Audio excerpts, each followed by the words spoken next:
Bom dia a todos. Sejam muito bem-vindos à videoconferência de divulgação dos resultados do terceiro trimestre de 2022 da Vitia.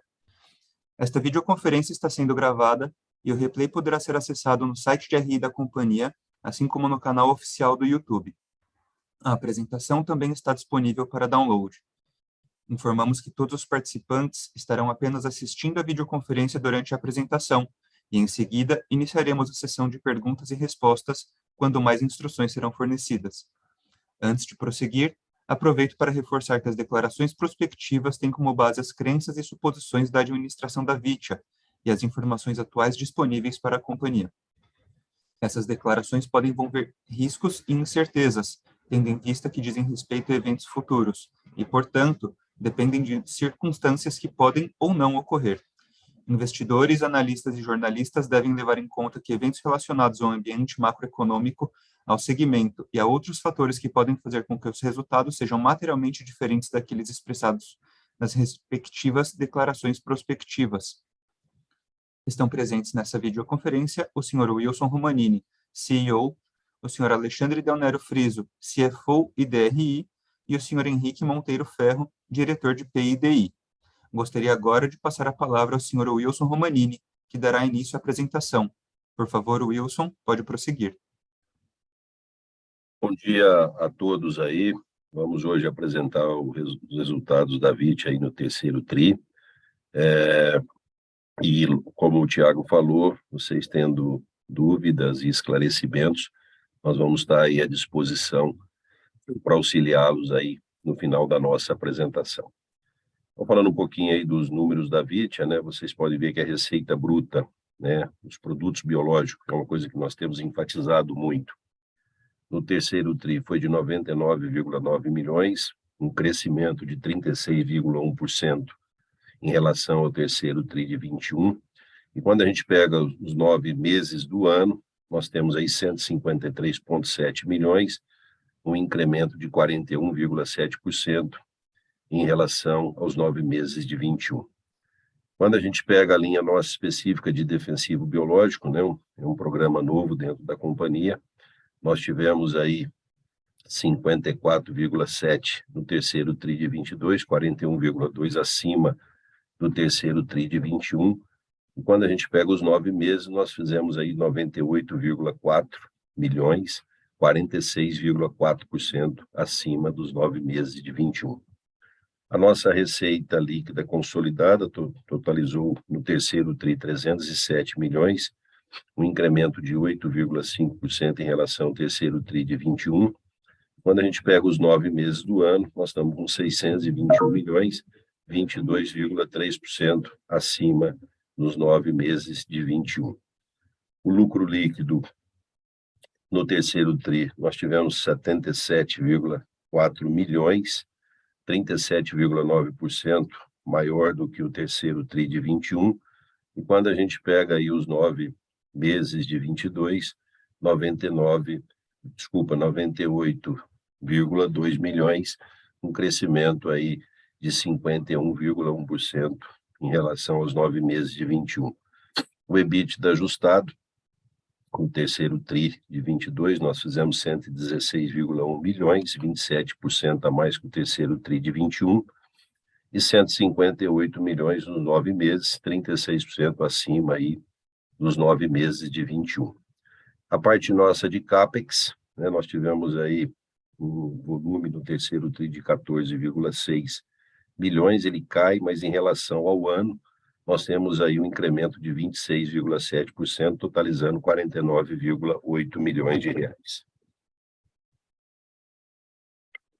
Aí, falando um pouquinho do nosso cenário, né, as nossas performances, riscos e oportunidades e posicionamento, a Vitia vem realmente fazendo um trabalho bastante intenso aí no mercado de produtos biológicos.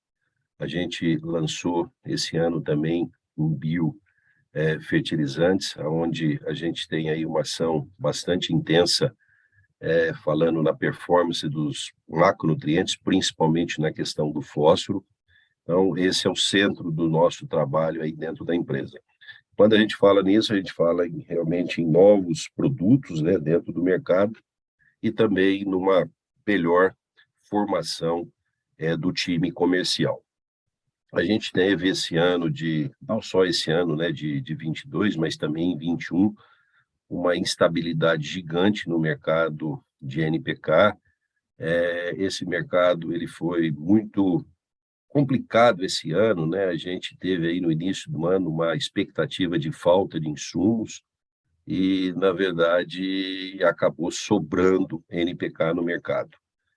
Vocês vão ver aí nas apresentações adiante que realmente a gente não conseguiu performar bem, tivemos grandes cancelamentos de pedidos efetivados aí, principalmente no primeiro semestre, e aí o mercado começou a cair e esses nossos clientes começaram a ter dificuldade de fazer com que o cliente final, que é o produtor, comprasse o produto. Quando a gente fala nesse cenário nosso, né, jogando aí efetivamente a parte de organo-mineral, a gente criou uma reestruturação bastante intensa, tanto no nosso processo fabril, gerando ganho, né, buscando realmente uma otimização nesse sentido. E um outro ponto muito importante, a gente fez uma grande reformulação na parte comercial.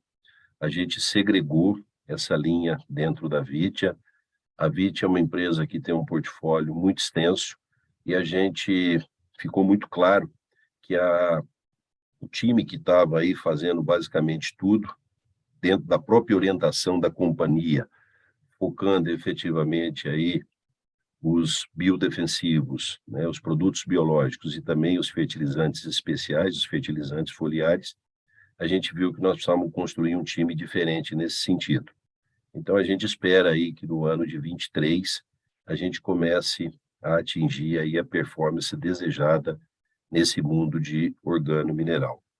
A gente teve aí, né, um clima adverso, né, falando no ano de safra 21-22, na região sul do país, é uma região que a Vitia vem crescendo, mas isso acaba não impactando, porque dentro do globo total de receita da companhia, isso tem uma relatividade menor. E falando um pouco efetivamente aí até de cenário, né? A gente teve esse ano um ano que começou bem em termos de plantio. A gente tem algumas regiões aí com uma certa dificuldade climática. É lógico que as lavouras ainda estão no seu começo, isso acaba, vamos dizer, não interferindo tanto na possibilidade de produtividade, mas querendo ou não querendo, isso acaba impactando um pouco aí nas movimentações, porque se você não tem um clima favorável, é lógico que o produtor vai reduzir aí a sua exposição em compra de insumos. Isso é meio normal. Falando um pouco realmente da questão aí do cenário, né, apesar dos aumentos que nós tivemos aí nos insumos, a rentabilidade do produtor ainda é favorável. Nós temos aí a soja remunerando bem. Quando você faz até o consórcio, né, soja, milho, safrinha, a rentabilidade melhora ainda mais. Quando você também faz aí o consórcio soja, algodão, a rentabilidade é muito boa. Café não está nos níveis que a gente viu aí no ano de 21, né, safra 21-22, mas remunera também. Mercado de cana também um pouquinho mais complicado, mas de maneira geral o produtor ele tem resultado nas suas operações.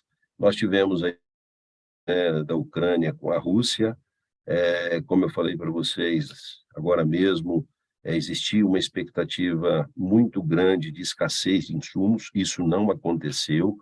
O governo brasileiro foi hábil em negociações, as empresas com medo de que isso faltasse acabaram puxando material a mais e hoje há uma certa sobra de insumos no mercado. Uma coisa que a gente tem visto aí de forma muito clara, né, a adoção do produtor em práticas sustentáveis, quer dizer, isso fortalece muito aí o nosso mundo de biodefensivo, de produtos biológicos. E para vocês terem aí uma noção, a gente já começou a fazer trabalhos e com resultados altamente satisfatórios, conduzindo uma lavoura, falando na parte de defesa, só com produtos biológicos. Pra vocês terem uma ideia, nós temos dados de incremento de produção na ordem de 15% e com uma redução de custo na ordem de 10%. Esse ano a gente está fazendo basicamente 30 experimentos dessa natureza em várias localidades do Brasil e em várias propriedades. Então a gente começa a ver de uma forma muito clara que os biodefensivos são capazes de substituir na totalidade os defensivos químicos. É lógico que existe uma tecnologia que são os herbicidas. Essa tecnologia ainda não é disponível, né? Não existe hoje nenhuma tecnologia para a gente falar aí na parte de herbicidas no controle de pragas daninhas.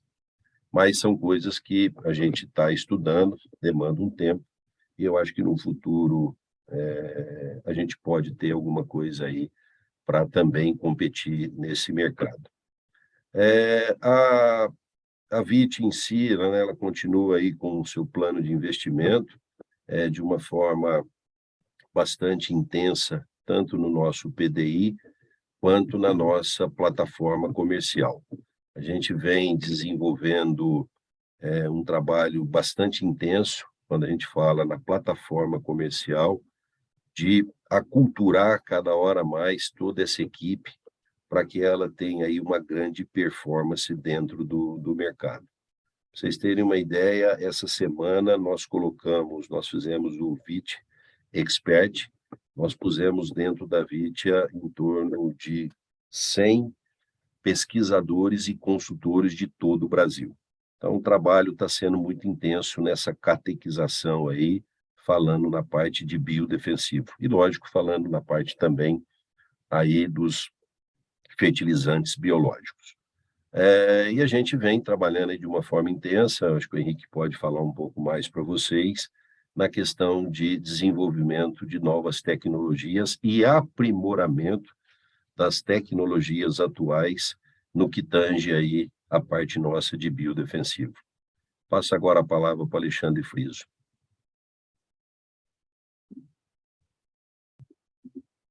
Bom dia a todos.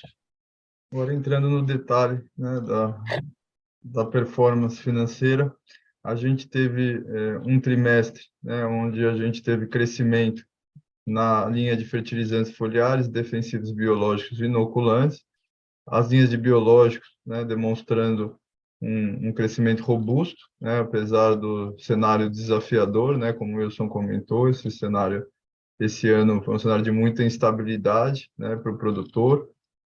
Isso gera um conservadorismo maior, mas mesmo assim, né, o produtor viu, né, e tem visto, né, na verdade, uma mudança estrutural na tecnologia dos biológicos, né, como sendo algo a ser perseguido mesmo em cenários desafiadores, né, em termos de pressão de custo. A gente teve, né, como aí uma performance negativa a linha de organomineral e micro de solo nesse trimestre, né, em termos de receita. São duas linhas que estão muito ligadas ao investimento em solo. O organomineral é a linha que conecta com toda essa história do mercado de NPK. Então, a gente teve um incremento, né, de preço muito substancial logo após o início da guerra entre Rússia e Ucrânia, chegando a níveis, né, que realmente pressionava a rentabilidade do agricultor, né? Isso causou aí uma corrida, né, pela redução, né, do uso de fertilizantes no solo. Ao mesmo tempo, né, como o Wilson falou, a indústria, né, com medo de escassez, tentou garantir todo o suprimento possível, e a gente teve um mercado, né, de fertilizantes de solo bem instável, né, ao longo aí dos primeiros 9 meses do ano, e isso, né, para a gente causou uma certa dificuldade de operação, né, dado que no final a gente utiliza isso como insumo, né, e é um componente importante do custo, né, do organomineral. O micro de solo também teve um impacto muito grande de preço, e por ser um produto menos tecnológico, é um produto onde o agricultor, nesse ano, tentou reduzir consumo, assim como, né, no NPK e no organomineral, né? Então, como eu falei, os fertilizantes de solo como um todo, é um ano que o agricultor está tentando ainda, né, reduzir consumo o máximo possível. Mas, acho que a gente já indo para o próximo slide, né? Eu acho que a parte positiva, né, é que a rentabilidade da companhia, ela hoje vem dessas duas principais linhas, né, de produtos biológicos e fertilizantes foliares, é o principal foco, né, de investimento, de desenvolvimento comercial nosso. Então, a gente conseguiu, com esse crescimento, né, nessas duas linhas, ainda assim manter um resultado consolidado no grupo muito interessante. Vale destacar aqui que a linha de produtos biológicos, né, que no último trimestre teve uma margem, né, em função de mix, menor do que o mesmo trimestre do ano anterior, e que nesse trimestre a gente, como vocês podem ver, tem uma margem praticamente igual à do ano passado, o que está em linha com a nossa visão de mercado, que esse produto ainda não está sofrendo, né, pressão aí de rentabilidade, de preço. O mercado ainda a ser explorado é muito grande, nosso desafio ainda é, como o Wilson falou, né, a catequese, né, ou seja, ainda é explorar aí, produtores aí que ainda não conhecem a tecnologia e nunca utilizaram. Falando de micro de solo, nessa linha a gente conseguiu, né, apesar da queda no faturamento, conseguiu preservar a margem, né, então conseguimos aí não ter um impacto, né, do ponto de vista de resultado nessa queda. Já a linha de organomineral é uma linha que, como a gente vem falando nos últimos trimestres, é uma linha que a gente está com uma bastante dificuldade de operar em toda essa instabilidade. A gente teve uma ligeira melhora, né, em termos de margem bruta, né, então uma margem melhor do que o último trimestre, mas muito aquém do que a gente acha que deveria ser a margem nesse mercado. A gente realmente espera que esse mercado vá se normalizar mesmo para as próximas safras, né? A gente acredita bastante na tecnologia, mas com essa volatilidade de preço, né, no principal insumo, né, da tecnologia, que é o NPK, a gente realmente está tendo uma certa dificuldade aí na operação dessa linha.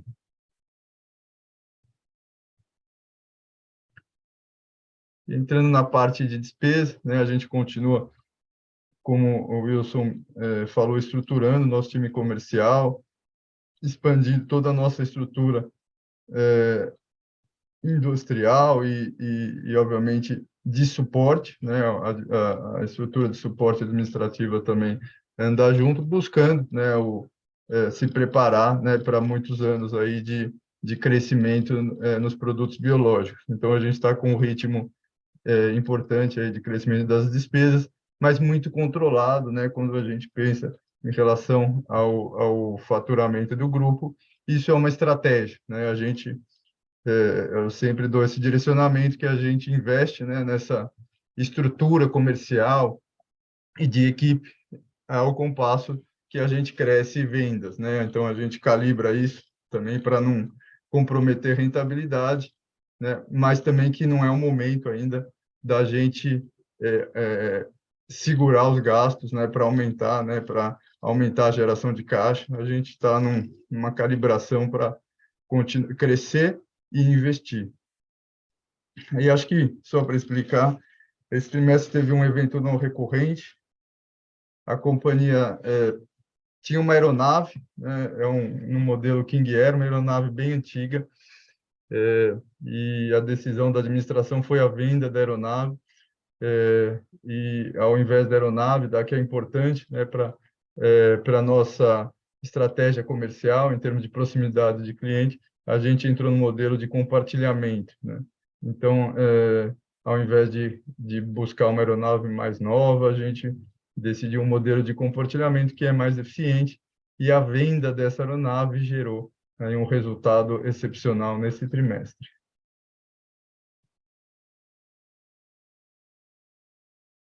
Podemos passar.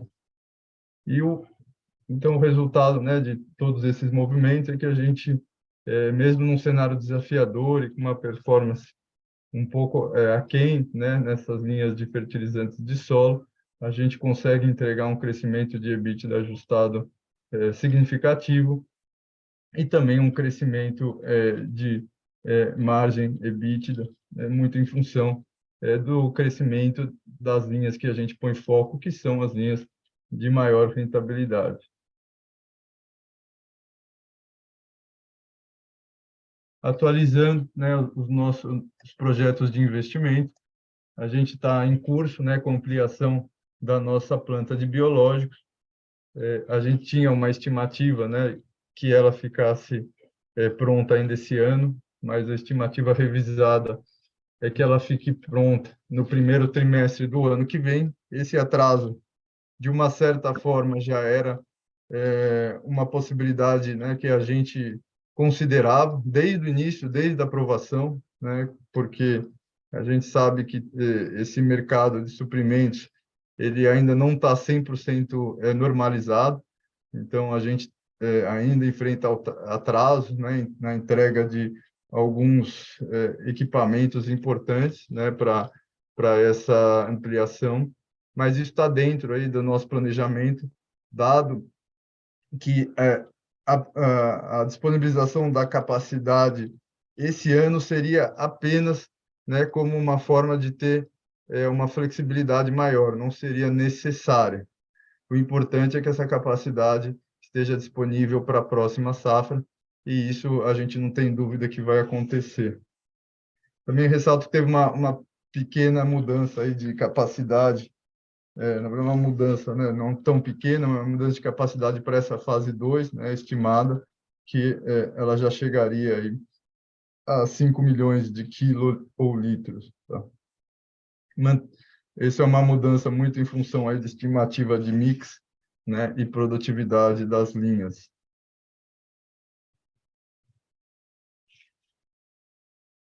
E entrando, né, na nossa performance de geração de fluxo de caixa, tem sido um ano positivo, né? O agro vem de safras boas, os produtores líquidos, a gente tem tido uma ótima performance sob o ponto de vista de recebimento, de inadimplência, geramos aí mais de 100 milhões de caixa, né? O suficiente aí para conseguir suportar o nosso crescimento orgânico sem pressionar a alavancagem. A gente fecha, né, esse trimestre com menos de uma vez dívida líquida EBITDA, né? O número, na verdade, fica até em 0,8, um número menor do que a gente tinha no mesmo período do ano passado, né, logo após a entrada dos recursos do IPO. Então, a gente vem aí bem capitalizado, né? Como eu sempre menciono, não é o nível ótimo de alavancagem, né? A gente acha que a gente deveria estar numa alavancagem maior, mas nesse momento acaba sendo até uma vantagem para a gente, né? Ter essa flexibilidade sob o ponto de vista de estrutura de balanço, né? No momento aí de uma certa incerteza, é bem importante. Isso pode ser útil, né? Para que a gente aproveite algumas oportunidades aí de aquisições nos próximos trimestres.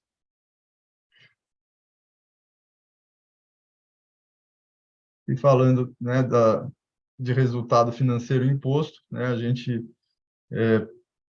teve no trimestre, né, um aumento, né, da despesa financeira, né, muito em função do aumento, né, da taxa básica nesse período, e nos 9 meses, perdão, né, desculpa, na verdade, no trimestre a gente teve um resultado financeiro, uma despesa financeira menor, né, do que no mesmo do ano passado, mas nos 9 meses a gente teve uma despesa financeira ligeiramente maior, e essa despesa financeira, né, dado que o nível, né, de alavancagem ficou próximo. Essa despesa financeira é muito em função aí da diferença de taxa básica dos 9 meses desse ano em relação aos 9 meses do ano passado. A gente teve uma performance também mais efetiva em relação à alíquota, né, da companhia. Isso é já esperado também, em função de que no ano passado, né, as operações de organomineral da Vitória e de macrobiológico da JB, que elas não foram positivas, né, não tiveram lucro, e esse ano também não estão sendo, né, elas estavam no lucro presumido. E esse ano elas estão no lucro real, então a gente está com uma eficiência tributária melhor do que o comparado em relação ao ano passado, e somando-se, né, um crescimento, né, um crescimento menor das despesas financeiras e do imposto de renda em relação ao nosso crescimento operacional, a gente teve um crescimento bem forte em termos de lucro líquido, né, chegando aí também numa margem líquida nos 9 meses de 15,8%, né, um resultado no trimestre também bem expressivo, né, em termos nominal e em termos de crescimento em relação ao ano passado.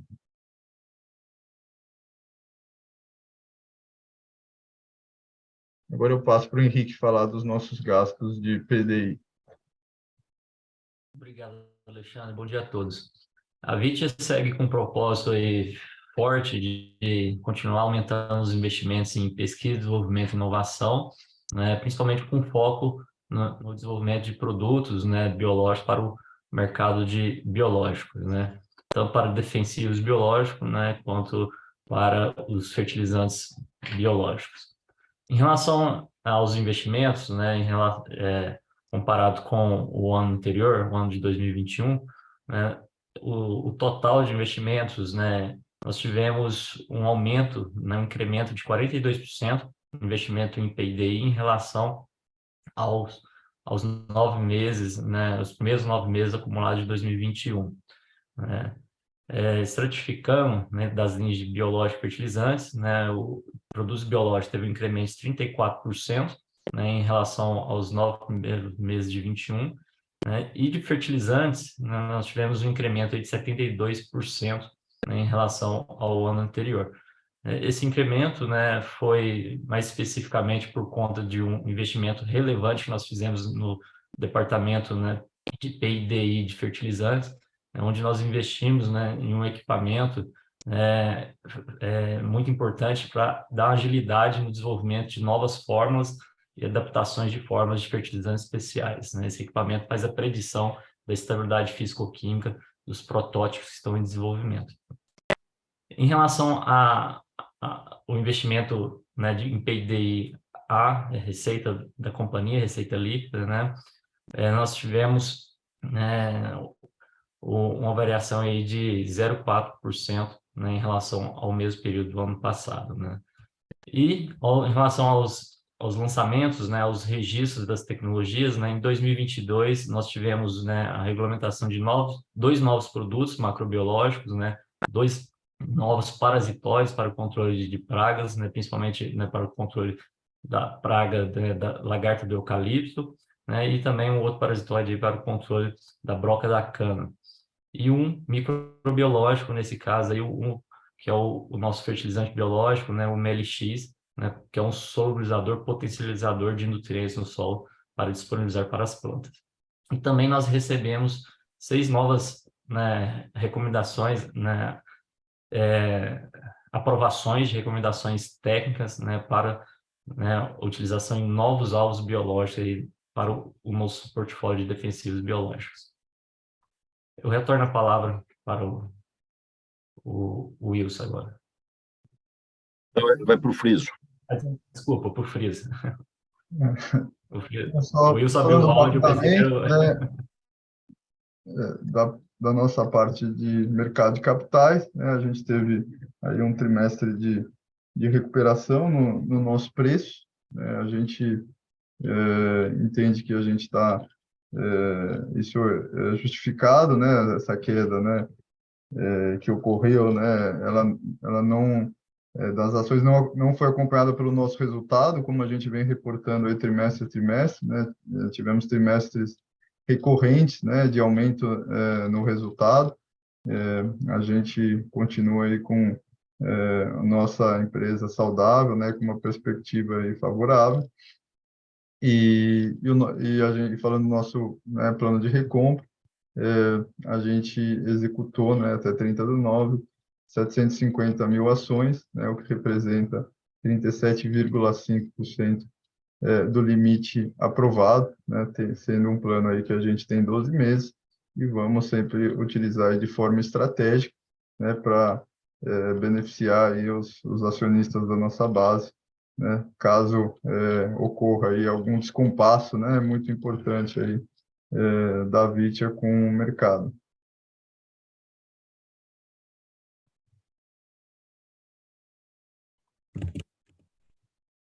Iniciaremos agora a sessão de perguntas e respostas para investidores e analistas. Caso deseje fazer alguma pergunta, por favor, clicar no botão Q&A na parte inferior da tela e escrever a sua pergunta.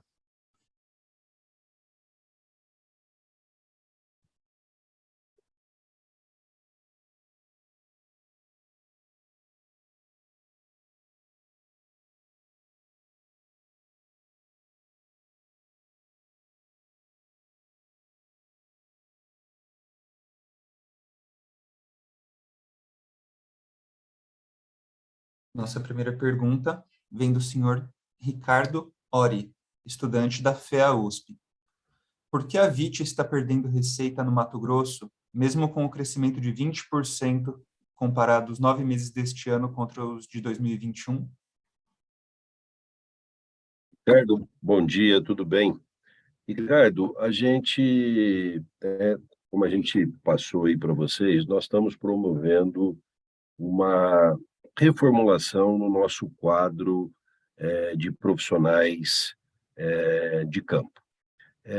Nós tínhamos um estilo, né, vamos dizer, implantado há algum tempo lá no Mato Grosso, que ele tinha um foco muito em cima dos grandes clientes. Não que a gente perdeu esse foco de forma nenhuma, inclusive nós estamos estruturando isso de uma forma muito mais dinâmica agora para 23. E a gente acabou decidindo em mudar essa forma de trabalho, trabalhar de uma forma mais intensa em cima dos produtores medianos e da distribuição. Então, o que aconteceu? Grandes vendas que foram feitas o ano passado, né, na safra 21, no Mato Grosso, ela estava muito originada em cima desses grandes produtores, né, que são os grandes grupos do Mato Grosso. E essas vendas, elas são importantes, mas elas eram vendas muito comoditizadas. Então, ela gerava aí uma excelente receita, mas efetivamente um resultado muito pequeno para dentro da companhia. E a gente mudou isso. Tanto é que a gente, hoje, né, pegando efetivamente o Mato Grosso em si, a gente teve, vamos dizer, um volume de venda, vamos terminar um ano aí com volume de venda tal qual nós tivemos aí na safra 21 e 22, mas com resultado muito mais interessante para a companhia. Focando isso que nós falamos para vocês, a questão aí dos biodefensivos, dos fertilizantes biológicos e dos fertilizantes foliares. Nossa próxima pergunta vem do senhor Guilherme Ávila, analista buy-side da Tarpon. Poderiam dar uma visão do nível esperado de crescimento de defensivos biológicos para o ano de 2022? Vem ganho de market share? E visão prospectiva para 2023? Olha, a gente, né, Guilherme, a gente tem aí já até próprio trabalho, né, feito pela CropLife, mostrando, vamos dizer, que esse mercado pode crescer tanto nesse ano como nos anos vindouros. O que eu posso falar para você é que a Vitia vai ser mais eficiente que isso. E a gente acredita que os investimentos que nós fizemos agora, pensando aí em 23, a gente vai ser mais eficiente do que aquilo que está projetado pelo vamos dizer, pelo pessoal aí da CropLife.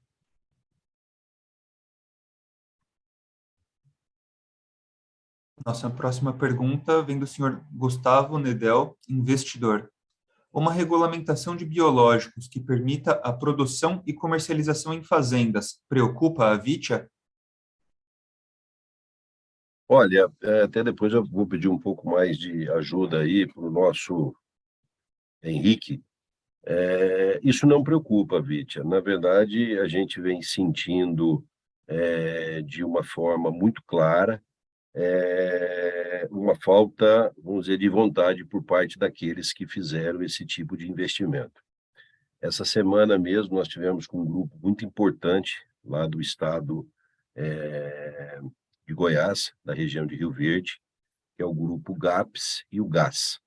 Esse grupo chegou a fazer algumas inserções nesse sentido, junto à SoloBio, né, que foi a empresa que saiu aí vendendo essa tecnologia, e hoje está muito claro para eles que isso foi um investimento errado.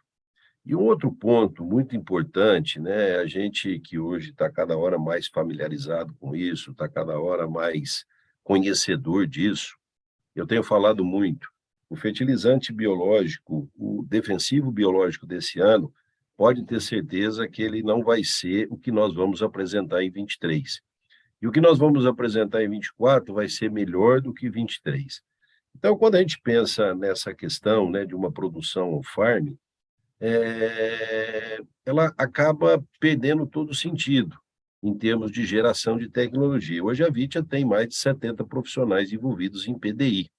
E quando a gente fala hoje, né, na produção de micro-organismos, né, via processo de fermentação, dentro de vamos dizer, de um ambiente altamente regulado, administrado, a coisa não é só o micro-organismo que nós estamos produzindo ali.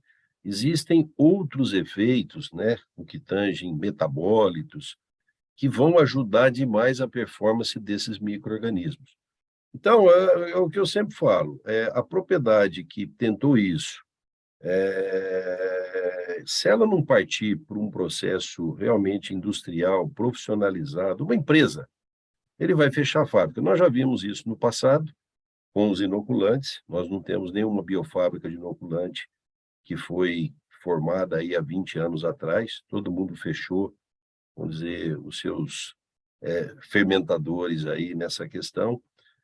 Então a gente não temos um pingo de preocupação em relação a essa prática que começou, vamos dizer, a ser adotada, mas ela não tem nenhum respaldo para sua continuidade. E é interessante que nós tivemos um relatório que foi gerado pela Embrapa, pela doutora Mariângela Ugria, há basicamente 60, 90 dias atrás, acho que o Henrique pode falar um pouco mais sobre isso, de todas as amostras que foram coletadas, e foram em várias propriedades, nenhuma tinha um micro-organismo que falou que estava produzindo. Então, isso é um negócio que realmente não vai acontecer. Perfeito, Wilson. Só para complementar e reforçar o que o Wilson mencionou, né? O nível de investimento em pesquisa e desenvolvimento, né, é muito elevado, né? O que inviabiliza, né, os agricultores a fazer esse investimento em P&DI, né, para a busca de micro-organismos, né, para controle de pragas, né, como inoculantes também. O nível de investimento na indústria, né, para, né, que a indústria tenha todo o controle de qualidade de todas as fases de produção, né, é muito elevado. Então, é outro fator que inviabiliza esse tipo de investimento nas propriedades, né? E realmente, né, tem várias instituições de pesquisa sérias, né, pesquisadores com muito conhecimento, né, sobre o tema de controle biológico de doenças de plantas e pragas, e também na área de inoculantes, né, que fizeram vários trabalhos e já publicaram artigos mostrando que esse tipo de prática, né, é tecnicamente inviável pelo baixo nível de qualidade.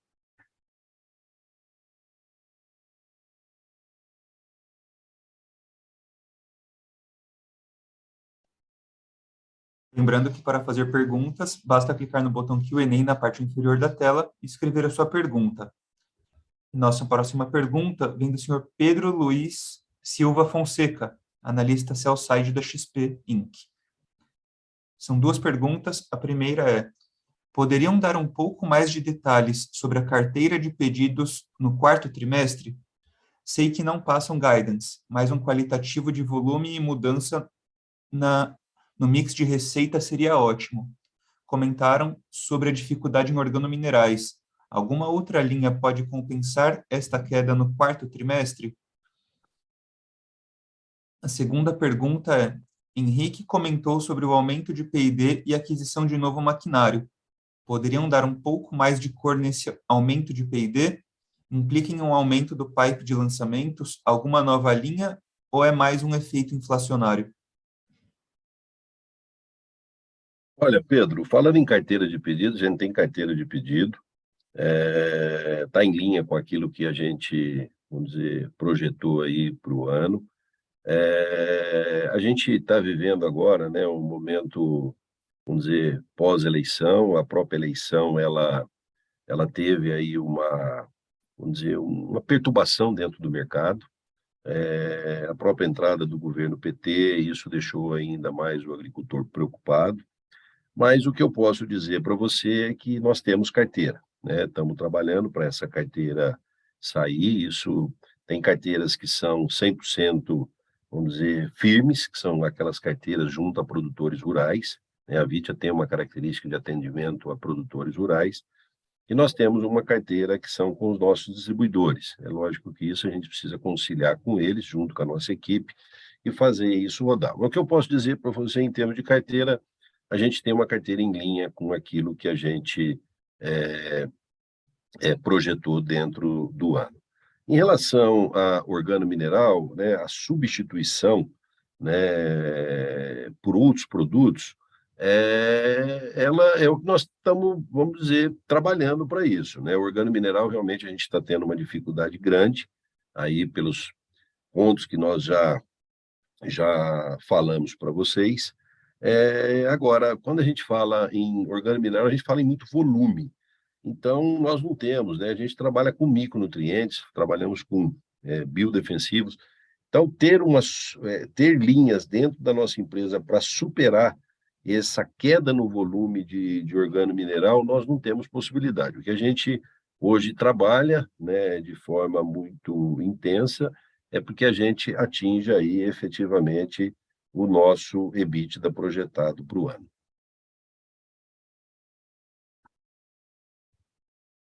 Em relação Agora, aos... desculpa, Henrique, eu ia Finalizou? passar para você. Desculpa, finalizei. Obrigado. Em relação ao investimento, né, em CAPEX que nós fizemos, o equipamento é para aumentar na velocidade na entrega de resultados, do desenvolvimento de novas fórmulas. Só para dar exemplo, né, nós temos alguns testes para verificar a estabilidade de novas fórmulas, levado tradicionalmente 90 dias. Né, e com esse equipamento aí nós reduzimos aí para 10 dias.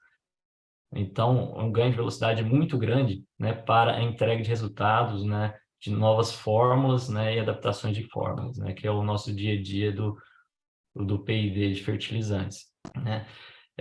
Também há um efeito aí inflacionário, né, dos custos, né, mas boa parte, né, do aumento dos investimentos em CAPEX, né, e também pessoas, né, na valorização da nossa equipe de P&D e no aumento de parcerias que nós temos, né, com instituições de pesquisas, né, e universidades, que aumenta ano a ano.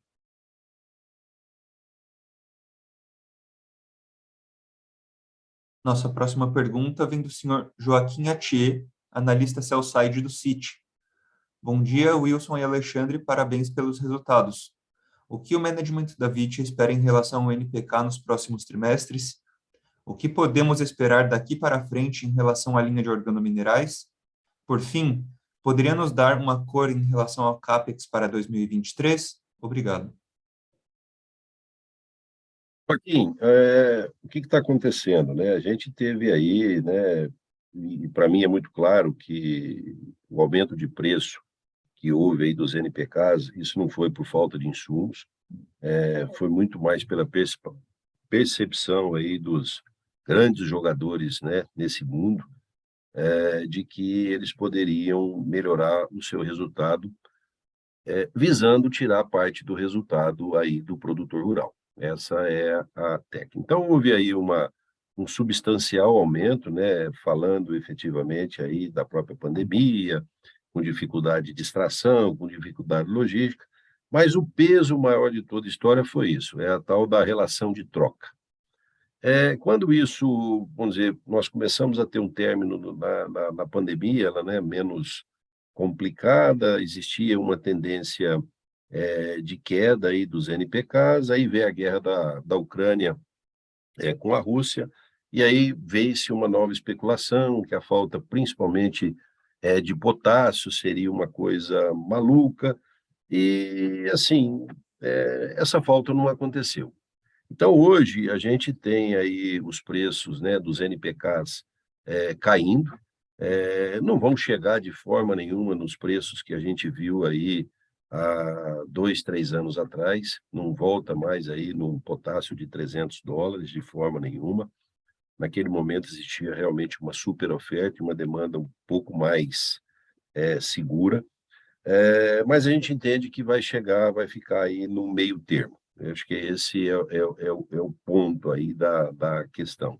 E aí, quando você vai nos nitrogenados, você teve o problema de fornecimento de gás para a Europa, quer dizer, tem muita especulação dentro do mercado, mas a gente não vê esses altos preços mais não. A gente acha que vai ficar aí numa mediana de negócio. É interessante, né, quando a gente fala na parte nossa de orgânico e mineral, até para esclarecer aí para vocês, a gente faz muito tempo que trabalha com orgânico e mineral, mas é lógico que nós tínhamos uma unidade com uma capacidade, vamos dizer, menor de produção, e a gente viveu muito bem dentro desse mercado, né? Quando esse mercado ele estava, vamos dizer, sem essas grandes pressões, seja de aumento de preço de insumos ou queda de preço de insumos. O que a gente entende é o seguinte, nós vamos ter um ano normal em 23. É um mercado onde todo mundo vai jogar um pouco mais tranquilo. Essa oferta que tem hoje a mais aqui no Brasil, ela logo, logo acaba, já estamos entrando aí na nutrição para café, estamos entrando na nutrição para cana, vamos ter a safrinha daqui a pouco, e o mercado se normaliza, né? Então, a gente espera, né, para 2023, safra 23, 24, o mercado mais fácil de se operar. E eu acho que um ponto importante, né, quando a gente fala, né, na Operação Vitia, ela fez aí algumas lições importantes em termos fabris e também na questão comercial. Então, a gente espera, por exemplo, um ano de safra 23, 24, numa normalidade funcional dessa linha dentro da nossa companhia. Só para falar da questão de CAPEX, né, a gente não está vislumbrando, né, nenhum grande investimento para o ano que vem. A gente deve ter, claro, alguns investimentos marginais, né, de reforço, né, da nossa estrutura de fábrica, mas a gente não espera um aumento de CAPEX, tá? A gente não tem aí um número exato para passar de guidance, mas essa é a expectativa, né? A expectativa é que a gente tem um CAPEX, na verdade, menor do que esse ano, tá? Mas não também tão substancialmente menor, tá? Porque a gente ainda espera uma safra boa, né? Espera crescimento para o ano que vem, então a gente tem que continuar investindo, né? Mas ainda não tem nenhum CAPEX assim, de maior relevância, como teve, né? Esse ano, acho que a gente teve o CD aí, que passou de 20 milhões, né? Um único investimento. No ano passado, a gente teve a finalização da planta, também com um CAPEX de maior relevância. O ano que vem deve ser um investimento mais diversificado em todo o parque industrial.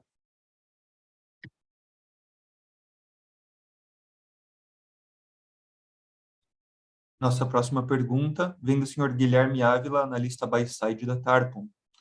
Poderiam falar do aumento da força comercial da companhia? Para quais linhas essa força comercial nova está voltada? Obrigado. Guilherme, essa questão da força comercial, acho que ela tem dois pontos muito importantes. A gente, lógico, incrementa, a gente vai fazendo a todo momento. A gente vem conquistando aí alguns grandes parceiros no mercado brasileiro, inclusive essa semana mesmo nós conquistamos dois grandes parceiros, um aqui no Brasil, o outro fora do Brasil. Então, automaticamente, a gente tem que fazer reforços comerciais aí, né, da nossa equipe comercial, para a gente poder dar o suporte aí necessário para esses novos parceiros dentro da nossa companhia. Desculpa, Thiago, volta um pouquinho, essa questão da força e qual que é o complemento aí da pergunta? Para quais linhas essa força comercial nova está voltada? A gente, como eu falei para você, né, Guilherme, a gente está fazendo algumas segregações dentro da empresa, então nós estamos criando forças específicas na questão nossa de organomineral, estamos criando também uma força específica no segmento nosso de macrobiológico, a gente deu uma grande azeitada na nossa unidade de macrobiológico, no sistema Fabril, tivemos aí ganhos importantes, né, em termos de produtividade, então a gente vem começando a trabalhar essa tese, né, de ter alguns segmentos, até para não contaminar demais a própria equipe que nós temos, e a força ela fica centrada no restante dos produtos. Então, não existe vamos dizer, uma coisa única, né? Olha, estamos contratando isso só para o segmento de biodefensivo. Não, essa força ela tem como objetivo gerar maiores negócios de biodefensivo e de fertilizantes especiais, aí, os fertilizantes foliares. Nossa próxima pergunta vem do senhor João Festas, analista buy-side da Ori Capital. Que tipo de desafios vocês têm de ponto de vista comercial para suportar o vosso crescimento? Poderiam dar alguns detalhes sobre a vossa estratégia comercial numa perspectiva de médio e longo prazo?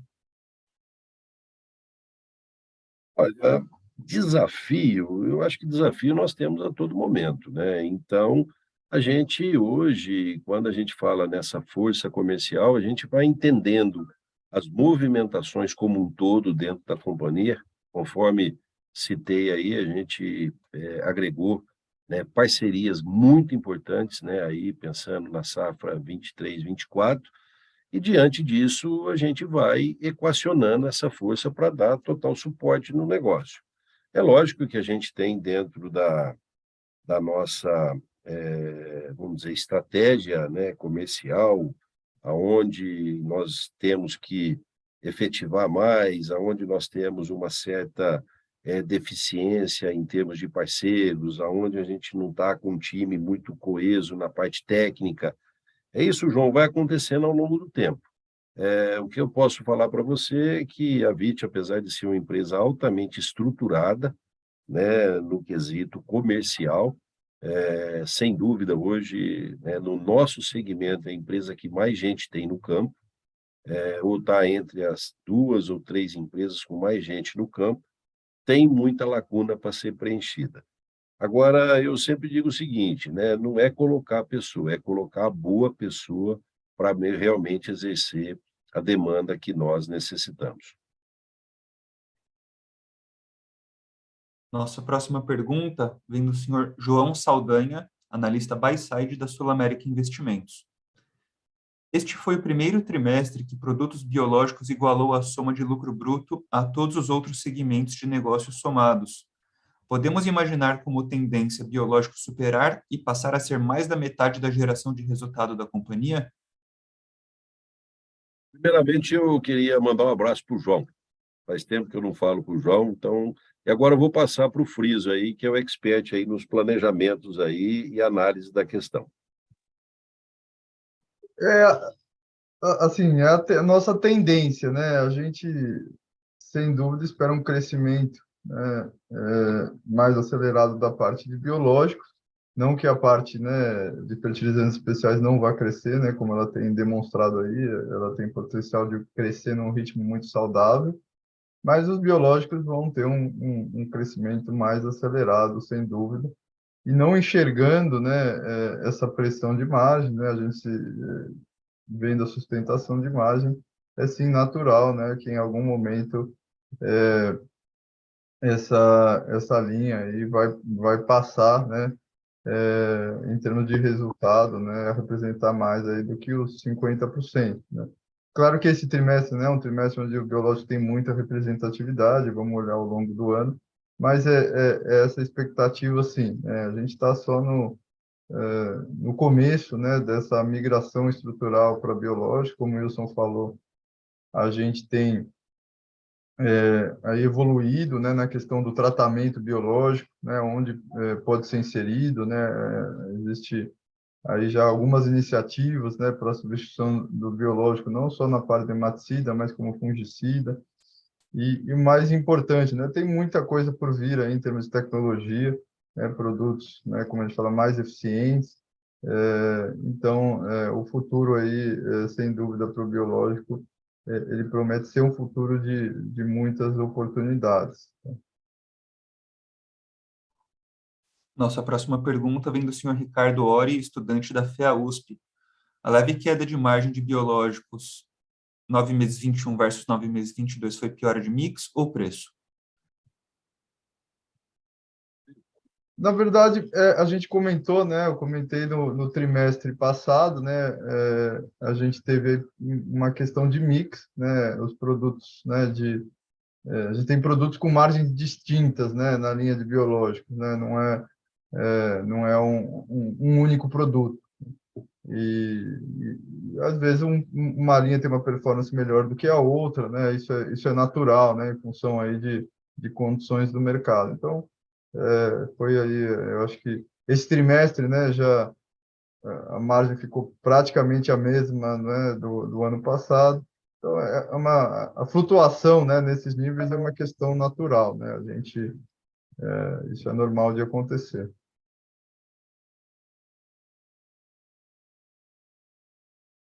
Nossa última pergunta vem do senhor Khalil, analista buy-side da Rich Capital.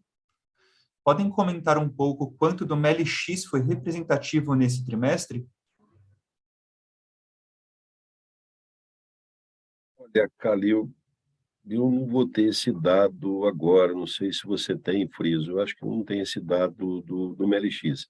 O MLX ele é um produto que é um lançamento, é lógico que todo lançamento você não tem aí uma performance tão absurda por causa da própria questão de trabalhos que precisam ser desenvolvidos junto aos produtores rurais, mas eu digo o seguinte, ele é um produto que tracionou e já está apresentando grandes resultados. Mas eu não tenho aqui, assim, um número exato para te falar. O que eu vou falar, eu posso falar besteira. A gente não está abrindo, né, vamos dizer, com esse detalhe, né, aí, dentro aí do que a gente, né, tem aí aprovado aí para divulgação, né, o detalhe da performance, né, de alguns produtos específicos, né. Então o que a gente pode falar, eu acho que acho que o que o Wilson falou já teve sim uma representatividade, né, na nossa linha aí de fertilizantes biológicos, né. Então, teve uma performance interessante até o momento e a gente espera que ele vá contribuir ainda mais no ano que vem para a linha de fertilizantes biológicos. A gente entende que esse produto está sendo bem aceito e que foi um lançamento de sucesso. Tá? Eu acho que a gente vai estudar aqui, acho que, talvez exatamente para não ter essa questão de abrir muito, né, todas as linhas, né? E aí tem uma certa dificuldade até, mas vamos estudar aqui no final do ano, dar um número aí em relação à receita dos lançamentos, tá?